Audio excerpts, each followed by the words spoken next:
हरे कृष्णा, राधे राधे। आप सभी का श्रीमद् भगवद गीता क्लास में बहुत बहुत स्वागत है। ओम अज्ञानतिमिरन्धस्य ज्ञानञ्जनशलाकया चक्षुरुन्मिलितं येन तस्मै श्रीगुरुवे नमः। गुरुवे गौरचन्द्राय राधिकाय तदालय कृष्णाय कृष्णभक्ताय तद्भक्ताय नमो नमः। नमो विष्णुपादाय राधिकाय प्रियात्मने श्रीमद्भक्तिवेदान्त नारायणीति नामिने। श्रीकृष्णलीला कथनी सुदाक्षं औदार्यमाधुर्यगुणशतं वरं वरेण्यं पुरुषं महन्तं नारायणं तं शिरसा नमामि। श्रीचैतन्यमनोभीष्टं स्थापितं येन भूतले स्वयं रूपः कदा मह्यं ददाति स्वपदान्तिकम्। आजानुलम्बितभुजो कनकावदातो सङ्कीर्तनायकपितरो कमलायताक्षो विशम्भरो द्विजवरो धर्मपालो वन्दे जगत्प्रियकरो करुणावतारो। नमो महावदन्याय कृष्णप्रेम प्रदायते कृष्णाय कृष्णचैतन्यनाम्ने गौरत्मिषे नमो। हे कृष्ण करुणा सिन्धो दीनबन्धो जगत्पते गोपेश गोपिका कान्त श्रीराधाकान्त नमस्तुते। तप्तकाञ्चन गौराङ्गी राधे वृन्दावनेश्वरी वृषभानुसुतदेवी प्रणमामि हरिप्रिये। नीलाचल निवासाय नित्याय परमात्मने बलभद्र सुभद्राभ्यां जगन्नाथाय ते नमः। जय श्री कृष्ण चैतन्य प्रभु नित्यानंद श्री अद्वैत गदाधर शिवासादि गौर भक्त वृंद। हरे कृष्ण कृष्ण कृष्ण हरे हरे, हरे राम राम राम हरे हरे। हरे कृष्ण कृष्ण कृष्ण हरे हरे, हरे राम राम राम हरे हरे। मैं सर्वप्रथम अपने परम आराध्यतम गुरुपाद पद्मलिप्त लीला प्रविष्ट विष्णुपाद अष्टोत्तर श्री श्रीमद् भक्ति वेदांत नारायण गोसाई महाराज जी के श्री चरणों में अनंत कोटि दंडों प्रणाम करती हूँ। तत्पश्चात समस्त रूपानुगुरु परंपरा के चरणों में मेरा अनंत कोटि दंडों प्रणाम। आप सभी को मेरा यथा योग्य प्रणाम स्वीकारो। हरे कृष्ण। तो हम सभी श्रीमद् भगवद गीता के अध्ययन कर रहे हैं, अध्याय 9, और अभी तक हमने 29 श्लोक पूरे कर लिए थे और आज हम 30th and 31 दो श्लोक लेंगे। तो इससे पहले वाले श्लोक में भगवान ने बताया था कि जो व्यक्ति ना मैं किसी द्वेष करता, भगवान कह रहे थे कि मैं किसी द्वेष भी नहीं करता, ना मैं किसी के साथ पक्षपात करता हूँ, मैं सभी के लिए संभाव रखता हूँ। और लेकिन जो व्यक्ति मेरी बहुत भक्तिपूर्वक मेरी सेवा करता है और हमेशा मुझ में ही रमण करता है, मेरे विषय में ही चिंतन करता है, सब जो कुछ करता है मेरे लिए ही करता है, तो वह मेरा मित्र है। और ऐसा शुद्ध भक्त मुझ में स्थित है, मेरे हृदय में वास करता है और मैं उसका मित्र हूँ और उसके हृदय में सदैव वास करता हूँ, भगवान ने बताया था। अब हम 30 श्लोक लेते हैं। अपि चेत सुदुराचारो भजते माम अनन्यभाक् साधुरेव च मंतव्यः सम्यक् व्यवस्थित ही सः। भगवान कहते हैं यदि कोई जघन्य से जघन्य कर्म करता है किंतु यदि वह भक्ति में रत रहता है तो उसे साधु मानना चाहिए, क्योंकि वह अपने संकल्प से अडिग रहता है। इस श्लोक का सुदुराचार शब्द अत्यंत महत्वपूर्ण है, अतः हमें इसे ठीक से समझना होगा। जब मनुष्य बद्ध रहता है तो उसके दो प्रकार के कर्म होते हैं, प्रथम बद्ध और द्वितीय स्वाभाविक। इस प्रकार शरीर की रक्षा करने या समाज या राज्य के नियमों का पालन करने के लिए तरह तरह के कर्म करने होते हैं। इसी प्रकार से बद्ध जीवन के प्रसंग में भक्तों के लिए कर्म होते हैं और बद्ध कहलाते हैं। बद्ध का मतलब होता है जो मटीरियली अटैच्ड लोग होते हैं, यानी हम सभी लोग बद्ध जीवी हैं, क्योंकि हम सभी लोग जो भी कुछ काम करते हैं उसमें आसक्त हो जाते हैं। आसक्ति हमारी उसमें हो जाती है, जो भी हम काम करते हैं, किसी की सेवा करते हैं तो उसमें भी आसक्त हो जाते हैं और अपने आप को ही कर्ता मानते हैं, तो इसीलिए हम बद्ध हैं। इसके अतिरिक्त जो जीव अपने आध्यात्मिक स्वभाव से पूर्णतः भिन्न रहता है और कृष्ण भावना मत में या भगवत भक्ति में लगा रहता है, उसके लिए भी कर्म होते हैं। तो कृष्ण भावना मत वाला व्यक्ति वो भी कर्म करता है, लेकिन वो जो कर्म करता है सेम कर्म कर रहा है, लेकिन वो भगवान को अर्पित करते हुए करता है, तो उसको कर्म के बंधन से वो मुक्त रहता है, कर्म के बंधनों में फंसता नहीं है। वह दिव्य कहलाते हैं। ऐसे कर्म जो होते हैं वो दिव्य कर्म कहलाते हैं। ऐसे कार्य उनकी स्वाभाविक स्थिति में संपन्न होते हैं और शास्त्रीय दृष्टि से भक्ति कहलाते हैं। तो ये श्लोक भगवान बता रहे, अति चेतसु दुराचारो भजते माम अनन्य भाक। अपि चेतसु दुराचारो, सुदुराचार यानी अत्यंत गृहित काम करने वाला। कोई व्यक्ति ऐसा है जिसने कि मतलब ऐसा कोई भी अपराध नहीं है जो उसने नहीं किया हो, मतलब हर तरह का अपराध किया हुआ। तो ऐसा व्यक्ति भी यदि निश्चय कर लेता है, दुराचारी से दुराचारी व्यक्ति ही क्यों ना हो, जिसने कि हर तरह का अपराध किया है, कोई ऐसा 4 नियम जो मना किया गया है वो उसने सबको तोड़ के उनका अच्छी तरह से पालन करा है, वो अच्छी तरह से उनमें उतरा है। हर एक जितना भी अपन सोच सकते हैं, जिस लेवल का, किसी की हत्या कर दी हो, ब्राह्मण हत्या कर दी हो, या कुछ भी भयंकर से भयंकर अपराध क्यों ना किया हो उसने, लेकिन यदि बाद में ऐसा कोई पाप ना छोड़ा हो जिसे उसने ना करा हो, लेकिन अगर भगवान का भजन करना उसे शुरू कर देता है, तो शुरू ऐसा व्यक्ति कैसे भजन करना शुरू करेगा जो इतना दुराचार कर रहा है। तो बड़ा मुश्किल है कि कोई दुराचारी व्यक्ति भजन में लग जाए, है ना। तो भजन करने के लिए भी, भजन को हजम करने के लिए भी थोड़ी बहुत तो हमारे अंदर पात्रता हमें बनानी होती है। वो कैसे कि हम यदि थोड़ा भजन करते तभी तो हम कुछ बातें, तत्व की बातें हम समझ पाएंगे, नहीं तो हमारे ऊपर से सारी जाएंगी, कुछ भी नहीं समझेंगे हम।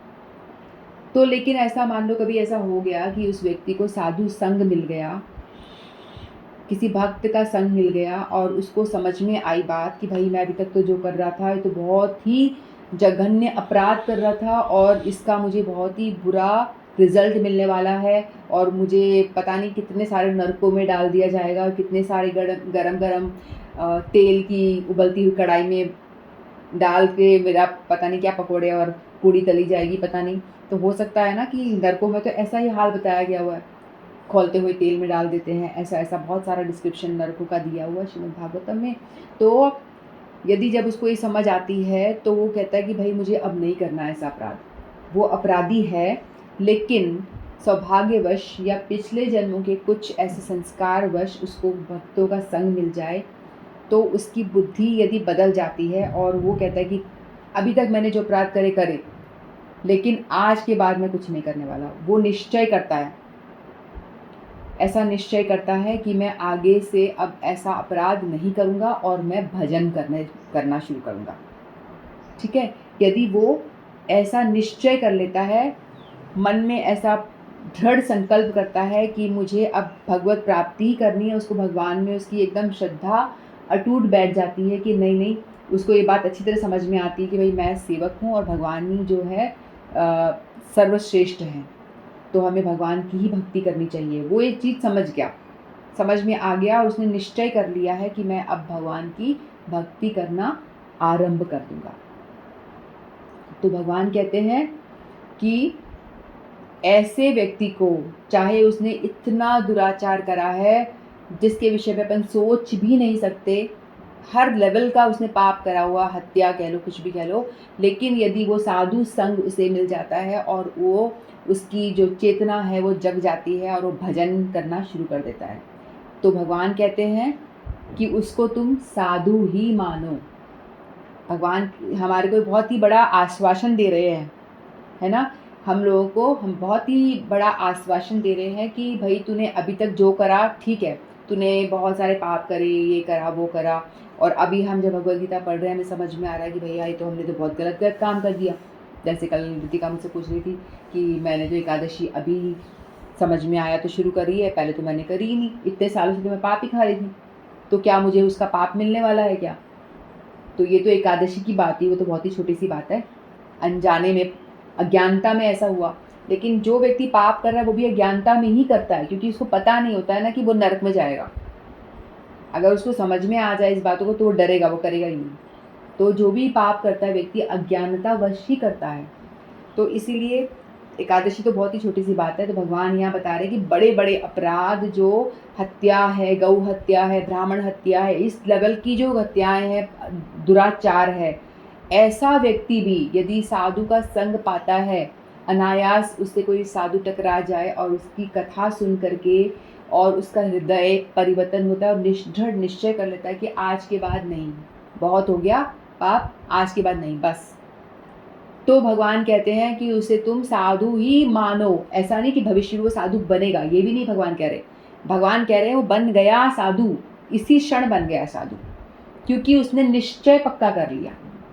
उसने ऐसा निश्चय एकदम पक्का कर लिया कि मैं आज के बाद अपराध नहीं करूँगा और मैं अपना जीवन शेष भजन में व्यतीत करूँगा।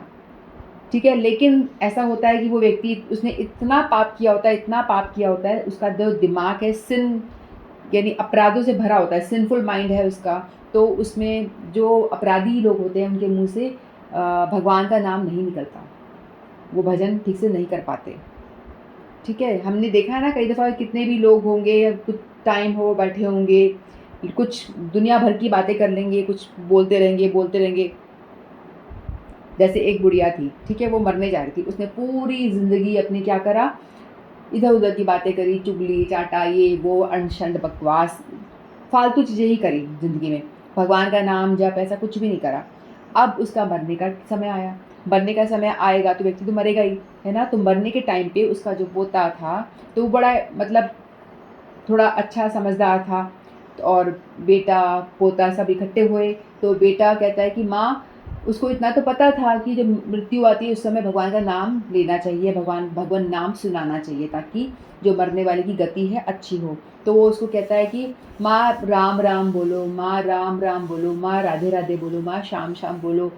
तो वो माता कहती है, वो दादी माँ कहती है, मृत्यु शैया पड़ी है, कहती है कि जो तू बोल रहा है राधे राधे राम राम, ऐसे ये नहीं बोला, मैं नहीं बोल सकती, मेरे में ताकत नहीं है, मैं नहीं बोल सकती। वो इतना लंबा सेंटेंस बोल गई, लेकिन मुँह से राम राम राधे राधे ये नहीं निकला उससे, क्योंकि इतने पाप कर रहे हैं उसने, आजीवन पाप ही पाप कर रहे हैं, भगवान नाम लेने की प्रैक्टिस करी ही नहीं, तो उसके मुँह से राम नाम कैसे निकल जाएगा, ऐसे ही निकल ही नहीं सकता। उसने नहीं बोला।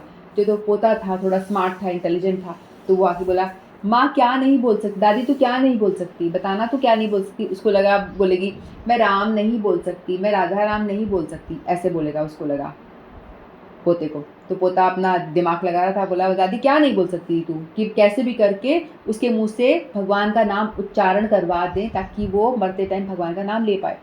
तो उसको बोला कि क्या नहीं ले सकती दादी, बोलते जो तू बुलवाना चाहता है वही नहीं बोल सकती मैं, मेरे से नहीं बोला जाएगा। तो भी उसने घुमा फिरा के भगवान का नाम नहीं लिया, तो नहीं ही लिया, क्योंकि भगवान का नाम लेने के लिए भी कहते हैं ना कि आपके मुंह से भगवान का नाम तभी निकलता है जब आपके कुछ संस्कार, पूर्व के जन्मों में आपने कुछ भक्ति भजन किया हुआ है, आपने बहुत सारा तीर्थयाटन किया हुआ है, दिव्य नदियों में स्नान किया हुआ है, सब कुछ आप तपस्या तप करके आ चुके हो, इसके बाद ही आप हरे कृष्ण महामंत्र आपके मुंह से निकल पाता है। ऐसा मैं नहीं कह रही, ऐसे शास्त्र भगवद गीता कहती है, और अपने गुरुदेव के मुख से मैंने सुना है, ये बार बार सुना है, इसलिए मैं भी वो रिपीट करती हूँ। ठीक है, तो इसीलिए जो व्यक्ति इतना दुराचारी है लेकिन उसका भाग्य उदय हुआ, तो उसको साधु संग मिला और उसने निश्चय कर लिया कि मैं अब कोशिश करूँगा। हालांकि वो उसका जो मस्तिष्क कॉन्शियस है वो बहुत ही गंदगी से भरा हुआ है, अनक्लीन है, शुद्ध नहीं है। कई दफ़ा हम किसी को बोलते हैं ना कि कभी ऐसे चलते फिरते कोई मिलता है, बोलते हैं कि चलो आप हरिनाम करना शुरू करो, तो लोग ऐसे बोलेंगे नहीं नहीं अभी तो हमारे घर में नॉन वेज चलता है, लहसुन प्याज भी खा रहे हैं, ऐसी कंडीशन नहीं है। जब थोड़ा सा हमारे घर में ऐसी सिचुएशन हो जाएगी कि मैं लहसुन प्याज खाना छूट जाए हमारा, या थोड़ा नॉन वेज बंद हो जाए, उसके बाद मैं सोचूंगी। अभी कहाँ भगवान की भक्ति करूँ, अभी तो मैं नहीं कर सकती, ऐसा सौभाग्य नहीं है। तो ऐसे व्यक्ति के लिए भगवान ऐसा बताते हैं, ऐसे व्यक्ति के लिए कि भाई वो तू अगर शुरू नहीं करेगा तो कभी भी नहीं ऐसा दिन आएगा। क्योंकि भगवान कहते हैं कि जो जिसका मस्तिष्क में कचरा गंदगी भरी हुई है, सिन भरे हुए, पाप भरे हुए हैं, पाप कर्म जिसने इतना किया हुआ है, जिस हाल में हो तुम, जितने गंदगी में डूबे हुए हो, जिस भी स्थिति में हो, आप शुरू हो जाओ, आप तुरंत शुरू हो जाओ। आप पापी हो, कपटी हो, द्वेषी हो, लोगों को देख के ईर्ष्या करते हो, जलन करते हो, जो भी आपके अंदर गंदगी भरी हुई है, क्रोधी, हमेशा क्रोध आता रहता है, लेकिन आपके इन अवगुणों से आप तभी ओवरकम कर पाओगे, तभी इनको हरा पाओगे जब आप भगवान नाम का सहारा लोगे। ठीक है, तो एक व्यक्ति जिसका दिमाग जो है बहुत ही जिसने पूरी लाइफ पाप ही पाप किया, दुराचार ही करा है, हमेशा जघन्य अपराध ही अपराध किए हैं, तो उसका जाहिर सी बात है उसका जो कॉन्शियस है वो तो बहुत ही गंदा मैला हो रखा है। तो वो भगवान की नाम प्रैक्टिस करेगा भी, कुछ भी करने का प्रयास करेगा तो वो गिर जाएगा, कर नहीं पाएगा। वो प्रयास करेगा फिर गिर जाएगा। तो ऐसे लोगों को हम समाज में देखते हैं ना, लोग बोले अरे हमें तो पता है कितना चोर था, किस लेवल का चोर ही करता था, आज बड़ा ये बड़ा साधु बन रहा है। कहते हैं ना, बिल्ली चली 100 चूहे खा के बिल्ली चली हज को, कहावत है ना ऐसी एक। तो भाई वो हज को चली तो सही, कुछ प्रयास तो कर रही है। तुम जो चुगली कर रहे हो, बोल रहे हो, उसके विषय में क्रिटिसाइज कर रहे हो, तुम तो कुछ कर ही नहीं रहे हो। कम से कम वो बिल्ली जो उसने कुछ हमेशा गलत काम किया, आज वो सुधरने का प्रयास कर रही है, तो कितनी अच्छी बात है। तो भगवान कहते हैं कि जिसने निश्चय कर लिया, दृढ़ संकल्प कर लिया, अपना दिमाग ऐसा बना लिया कि मुझे आज के बाद गलत काम नहीं करना और मैं भजन करूँगा या करूँगी और मैं गलत काम नहीं करूँगी, तो भगवान कहते हैं वो मतलब इस प्रोसेस में लग गया। आपको जाना है वृंदावन, आप ट्रेन में यदि बैठ गए हो, चाहे वो 10 स्टेशन पे रुक रुक के जा रही है, लेकिन वो पहुँचेगी तो ट्रेन जहाँ जाने वाली वहीं पहुँचाएगी ना आपको।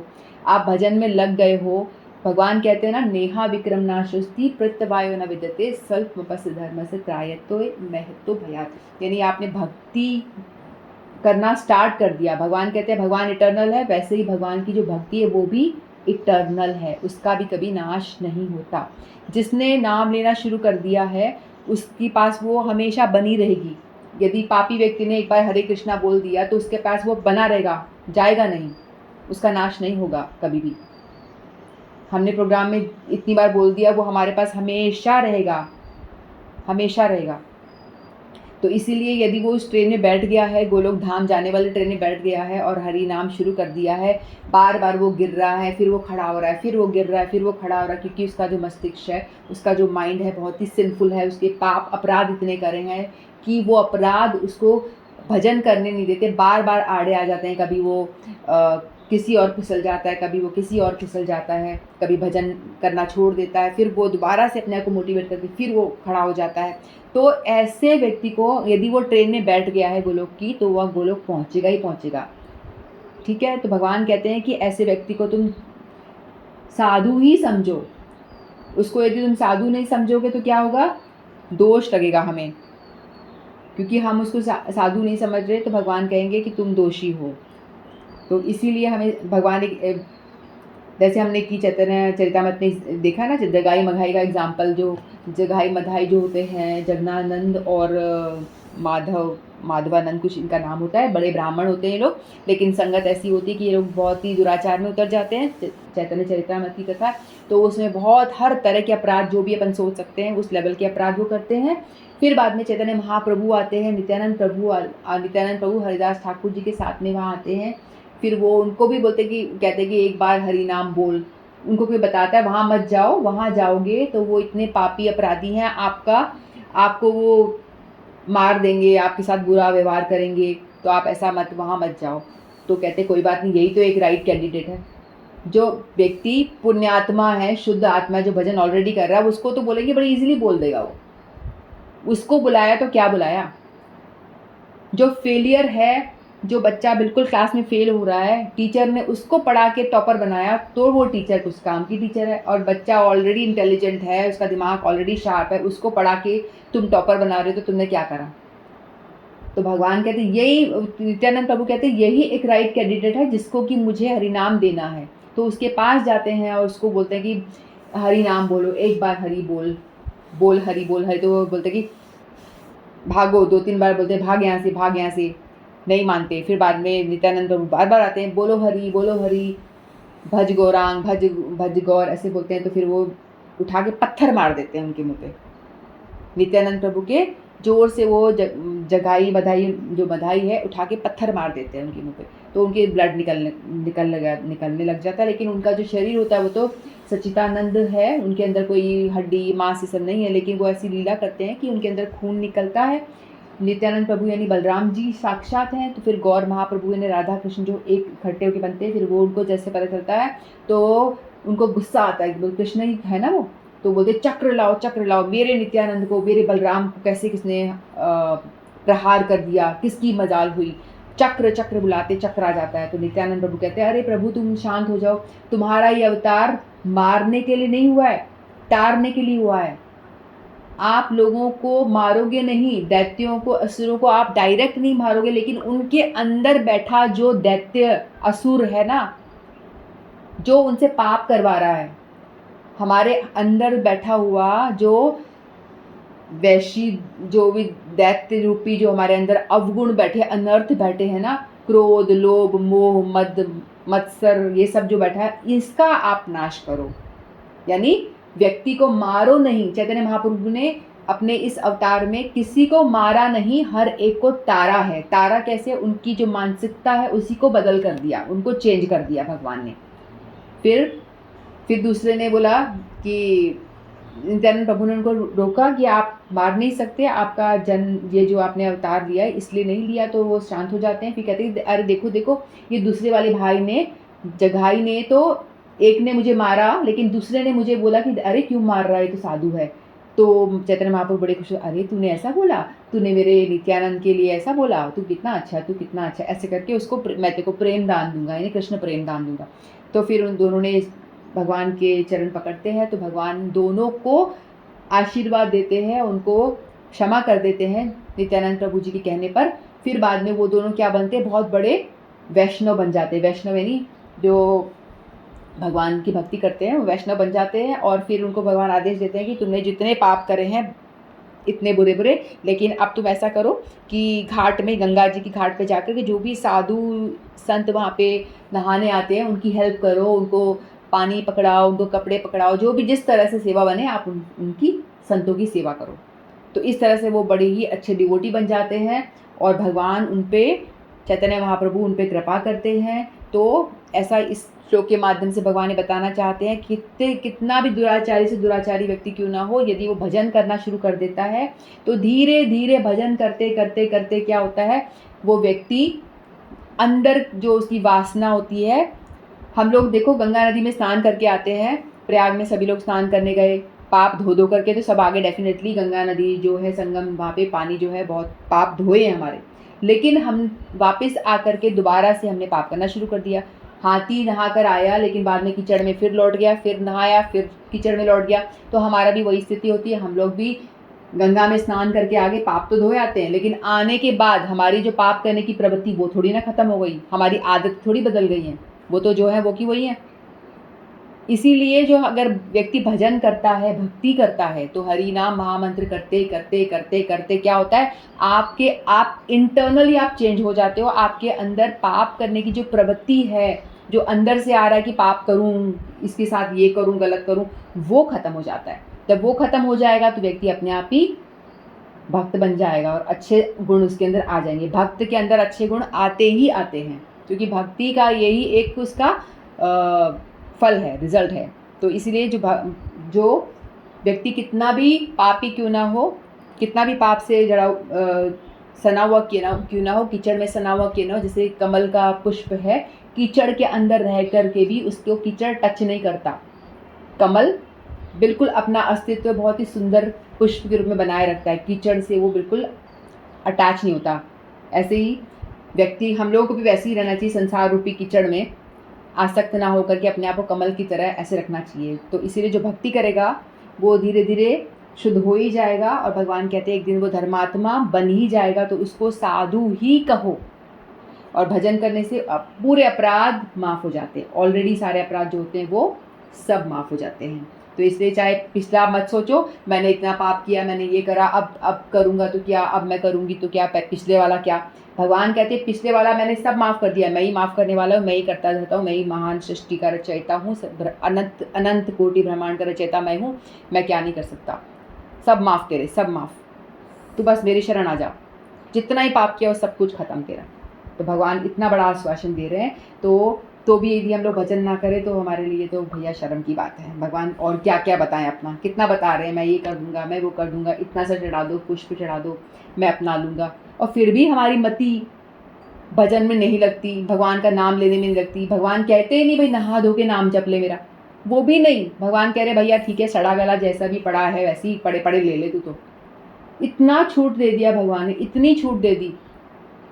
ऐसा भी नहीं कि भाई आप ब्रह्म मुहूर्त में 4 बजे उठो, स्नान करो, फिर ही नाम लो, नहीं। भगवान कह रहे नहीं नहीं, कैसा भी ले ले भाई, नहीं उठ पा रहा तो खाट में पड़े पड़े ले ले, चलते चलते तो भी हम नहीं कर रहे, तो भगवान क्या करे बताओ।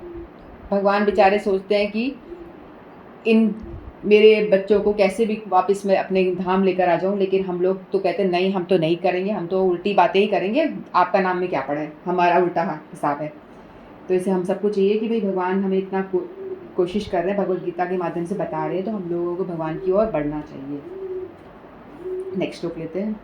क्षिप्रम भवति धर्मात्मा शश्वत शांतिं निगच्छति कौन्तेय प्रतिजानीहि न मे भक्त प्रणश्यति। क्षिप्रम यानी शीघ्र, भवती बन जाता है, धर्म आत्मा धर्म परायण, शाश्वत शांति स्थायी शांति को, निगच्छति प्राप्त करता है, कौन्तेय कुंती के पुत्र, प्रतिजानीहि घोषित कर दो, न कभी नहीं, मैं मेरा भक्त, प्रणश्यति नष्ट होता है। भगवान बता रहे हैं प्रणश्यति नष्ट नहीं होता। श्री भगवान कहते हैं वह तुरंत धर्मात्मा बन जाता है और स्थायी शांति को प्राप्त होता है। हे कुंती पुत्र, निडर होकर घोषणा कर दो कि मेरे भक्त का कभी विनाश नहीं होता।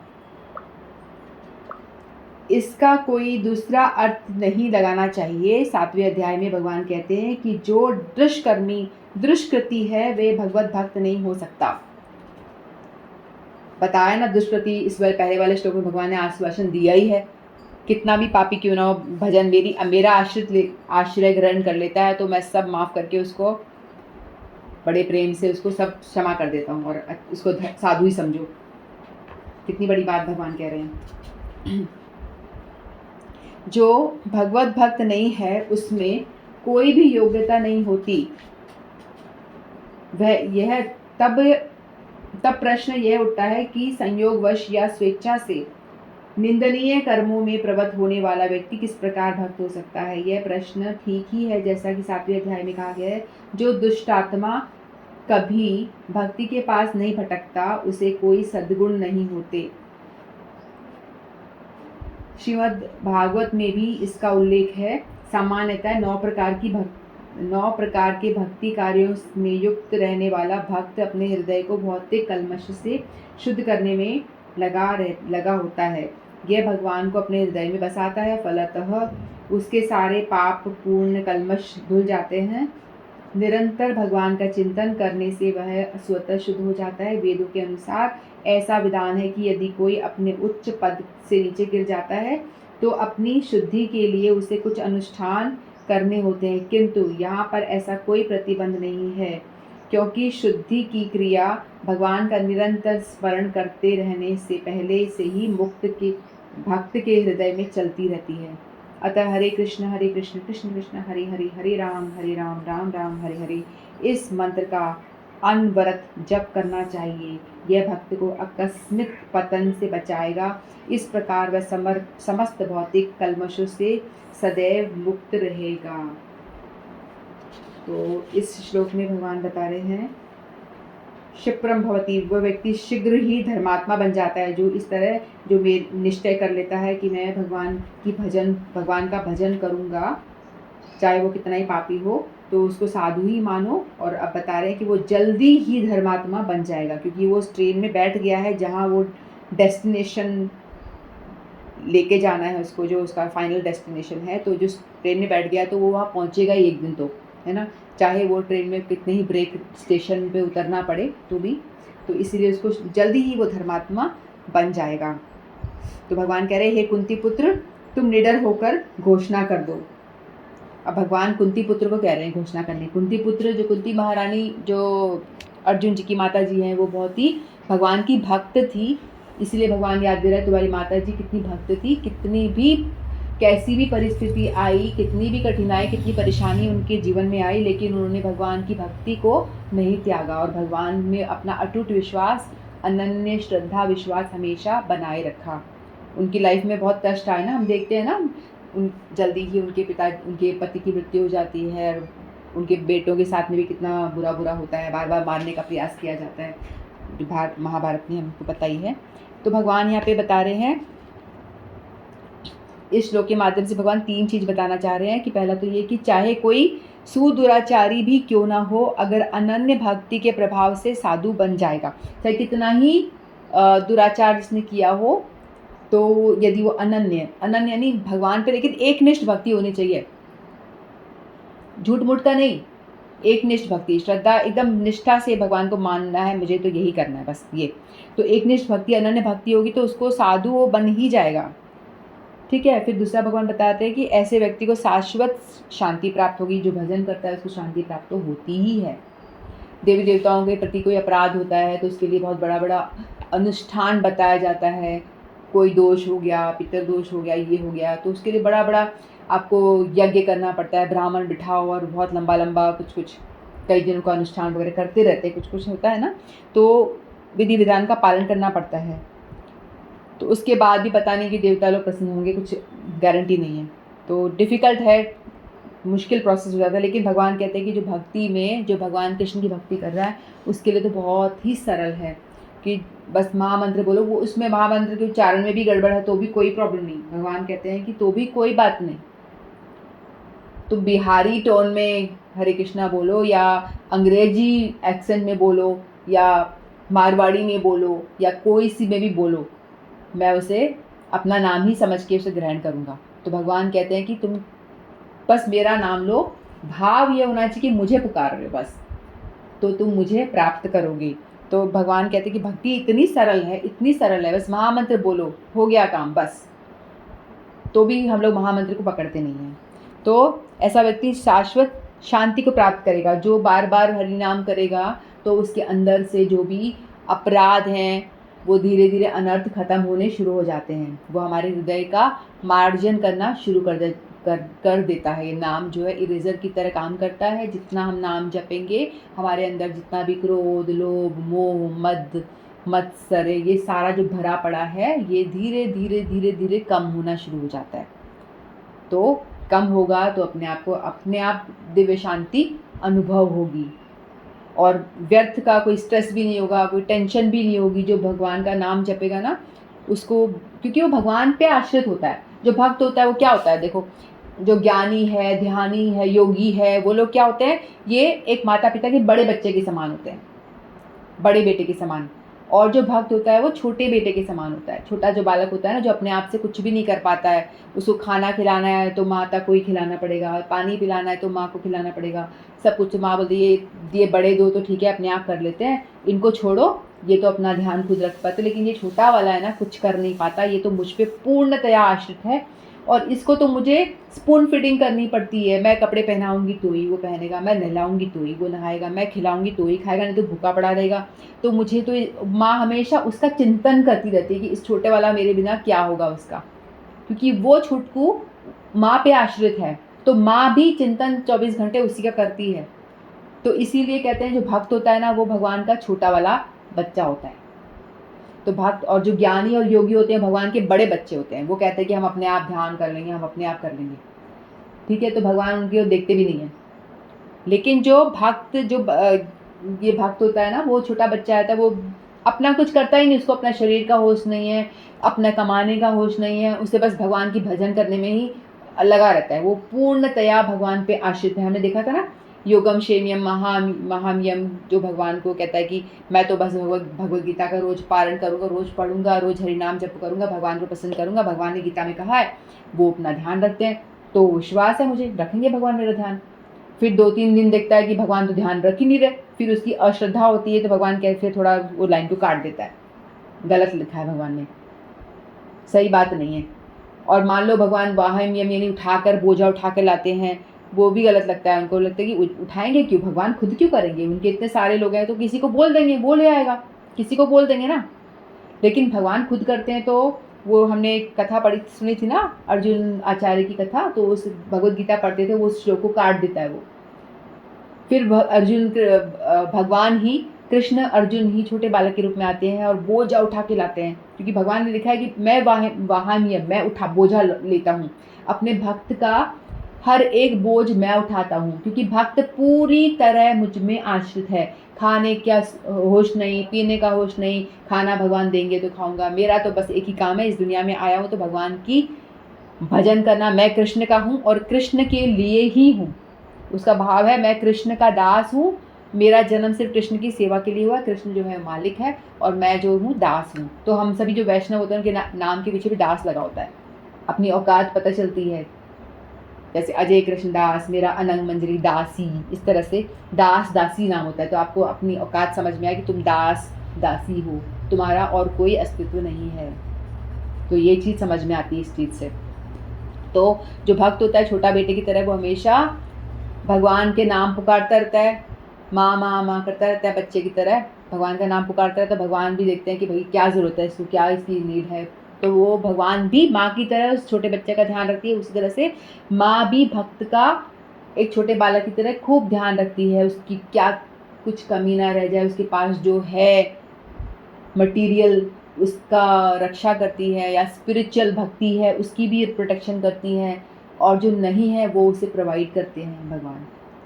तो योगक्षेमम महाम्यम वो जो श्लोक में भगवान ऐसा करते हैं ना, तो इसीलिए जो हम लोग क्या करना चाहिए, छोटा वाला बच्चा बन जाना चाहिए भगवान का, कि भगवान तुम ही देखो, मेरा घर जो तुम ही चलाओ, कैसे चलाना है, कैसे मैनेज करना है आप ही करो, क्योंकि ये जो आपने दिए हैं बच्चे आप ही के दिए हुए हैं, आप ही संभालो इनको, मुझसे नहीं हो रहा।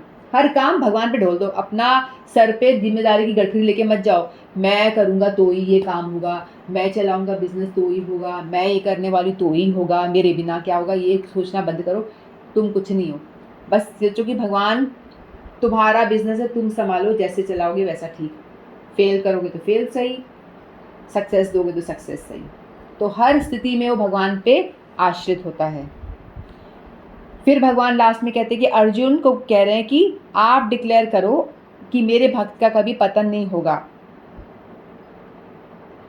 भगवान अर्जुन को क्यों कह रहे हैं, भगवान खुद ही कह देंगे, भगवान खुद कहते हैं कि मेरे भक्त का कभी नाश नहीं होता, मेरा भक्त यदि कोई मेरी भक्ति में लगता है, क्योंकि भगवान जैसे इटर्नल है, भगवान सच्चिदानंद हमेशा रहने वाले, वैसी भगवान की भक्ति भी सच्चिदानंदमय इटर्नल हमेशा शाश्वत रहने वाली है, उसका कभी भी नाश नहीं होता, नेक्स्ट जन्म में भी वो कैरी फॉरवर्ड होती है।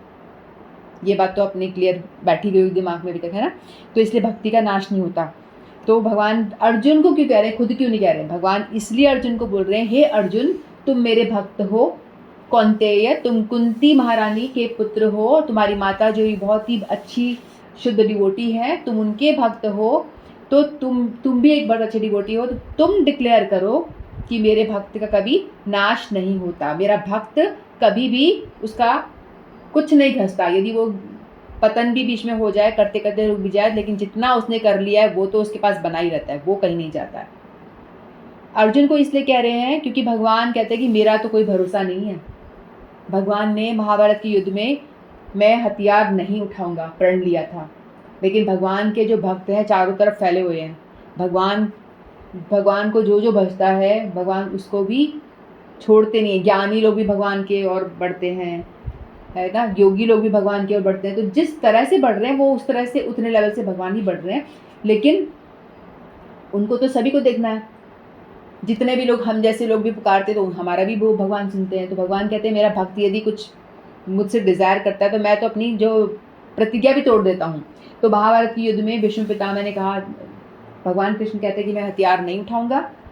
भीष्म पितामह जो भगवान के बड़े अच्छे भक्त हैं, लेकिन वो विपक्ष में खड़े हैं, और लेकिन वो भगवान के बढ़िया डिवोटी, बहुत हाई लेवल की डिवोटी है, और उन्होंने मन में प्रण ले लिया कि मैं आपसे उठवा के रहूँगा, मैं कल के युद्ध में आपसे हथियार उठवा के रहूँगा। आप शस्त्र उठाओगे। भगवान कहते हैं कि मेरा डिवोटी मन में ऐसा भाव कर रहा है तो उसका भी मुझे मान रखना है। भीष्म पितामह तो बहुत अच्छी डिवोटी हैं, तो उन्होंने नेक्स्ट जब युद्ध हुआ अगले दिन, तो उन्होंने भीष्म पितामह ने घमासान युद्ध करा और अर्जुन पे धड़ाधड़ बाणों की वर्षा कर दी और अर्जुन ऑलमोस्ट मरने ही वाला था। तो कृष्ण भगवान ने क्या करा कि भाई अब तो उठाना है। उन्होंने रथ का पहिया उठाया, शस्त्र तो नहीं उठाया लेकिन रथ का पहिया उठाया और मारने दौड़े उसकी ओर। आज तुझे मैं नहीं छोड़ूंगा, भीष्म पितामह की ओर भागे। तो अर्जुन ने पैर पकड़ लिया कि नहीं केशव, नहीं माधव, आपने तो प्रण लिया था कि आप युद्ध नहीं करोगे, आप युद्ध में नहीं उठाओगे, नहीं आप ऐसा मत करो। अर्जुन रोकते हैं भगवान को कि नहीं तुम ऐसा मत करो, अपना प्रण मत तोड़ो। तो कृष्ण ने तो अपना प्रण तोड़ दिया। क्यों तोड़ा?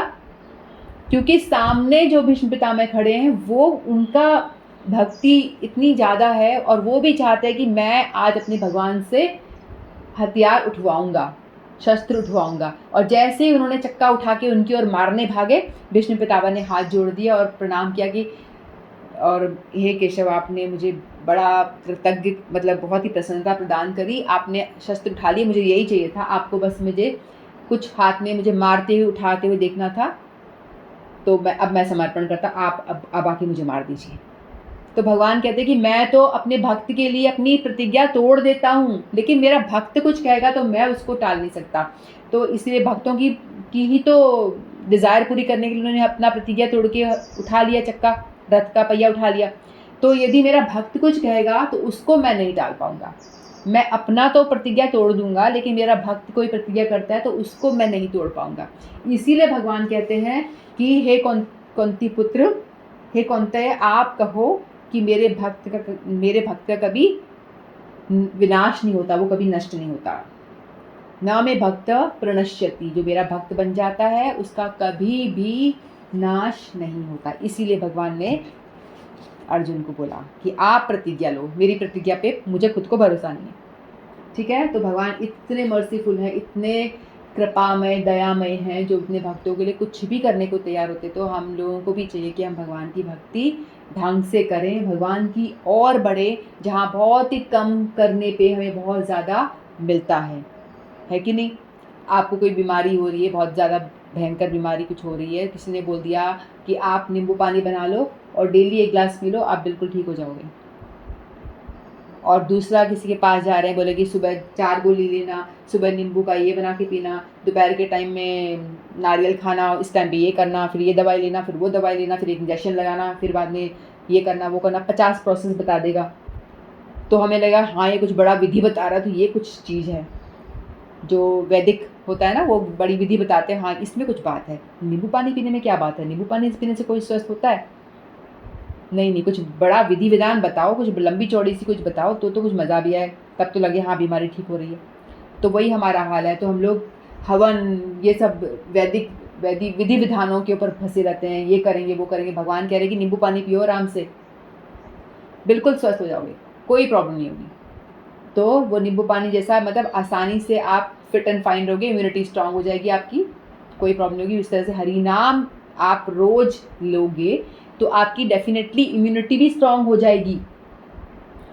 इट्स लाइक नींबू पानी पी रहे हो आप रोज, आपकी इम्यूनिटी, आप हरि नाम ले रहे हो तो आपकी इम्यूनिटी भी बढ़ती है, क्योंकि आप माया रूपी कोई भी आपके ऊपर अटैक नहीं कर, माया बीमारी भी एक माया का ही रूप लेके आती है, तो माया आप पे अटैक नहीं करेगी। आप हरि नाम लेते रहिए, रोज ये नींबू पानी पीते रहिए, तो आपको हर तरह से आपका मन, मस्तिष्क, बॉडी सब कुछ फिट रहेगा और टेंशन फ्री रह पाओगे।